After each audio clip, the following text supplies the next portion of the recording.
Hi friends, Ayyanar துணையில் நாளைக்கு என்ன நடக்க போகுதுன்னு பார்க்கலாம். வாங்க வீடியோக்குள்ளே போகலாம். நம்ம சேனல் இன்னும் சப்ஸ்கிரைப் பண்ணாதவங்க சப்ஸ்கிரைப் பண்ணிக்கோங்க. வானதி அவங்க வீட்டுக்கு திரும்பி போன உடனே கண்டிப்பாக நம்மளை வச்சு செஞ்சுருவாங்க அப்படிங்கிறது வானதிக்கு நல்லாவே தெரியும். ஏன்னா அவங்க வீட்டை பற்றி அவங்களுக்கு தெரியாதா?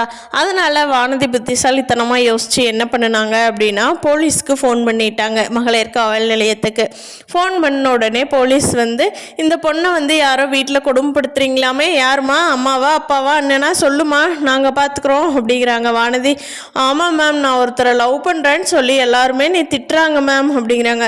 ஏமா, மேஜரான பொண்ணு என்ன வேணாலும் பண்ணலாம், அது அவளோட இஷ்டம், நீங்கள் யாரும் அவளை எதுவும் பண்ணக்கூடாது, அப்படி மீறி ஏதாவது பண்ணீங்கன்னு எனக்கு தகவல் வந்துச்சு, அப்புறம் பார்த்தீங்க எல்லாத்தையும் தூக்கி உள்ளே போட்டுருவேன், வாழ்நாள் முழுக்க வெளியே வர முடியாமல் 3 பேரும் பார்த்து பத்திரமா இருங்க அப்படின்னு சொன்னோடனே வானதிக்கு அப்பாடா, நம்மளை இனிமேல் எதுவும் பண்ண மாட்டாங்கன்னு நிம்மதி வந்துருச்சு.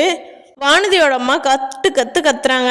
என்னங்க மேடம், எங்கள் பொண்ணு எங்கள் வீட்டுக்கு எங்களையவே மிரட்டுறீங்களா அப்படின்னு. உங்கள் பொண்ணாக இருக்கலாங்க மேம், எங்களுக்கு கம்ப்ளைண்ட்டுன்னு வந்துட்டா எல்லாரும் சமந்தா, சரியா? அந்த பொண்ணை நீங்கள் எதுவும் பண்ணினீங்கன்னு தெரிஞ்சது அவ்வளோதான், சும்மா விட மாட்டேன், பார்த்துக்கோங்க அப்படின்னு சொல்லிட்டு அவங்கள காண்டாக்ட் பண்ணுறதுக்காக வானதிக்கிட்ட ஒரு ஃபோன் நம்பரே கொடுத்துட்டு, ஏம்மா உனக்கு ஏதாவது ஒன்றுன்னா எனக்கு ஃபோன் பண்ணுன்னு சொல்லிட்டு போயிடுறாங்க.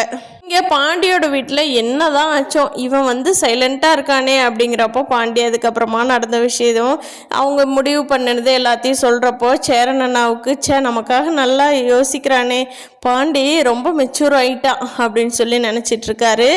பார்க்கலாம் ஃப்ரெண்ட்ஸ், ஐயனார் துணையில் அடுத்தடுத்து என்ன நடக்க போகுதுன்னு. இந்த வீடியோ பிடிச்சிருந்தா லைக் பண்ணிக்கோங்க. நீங்கள் என்ன நினைக்கிறீங்கன்னு கீழே கமெண்ட் பண்ணுங்கள். தேங்க்யூ.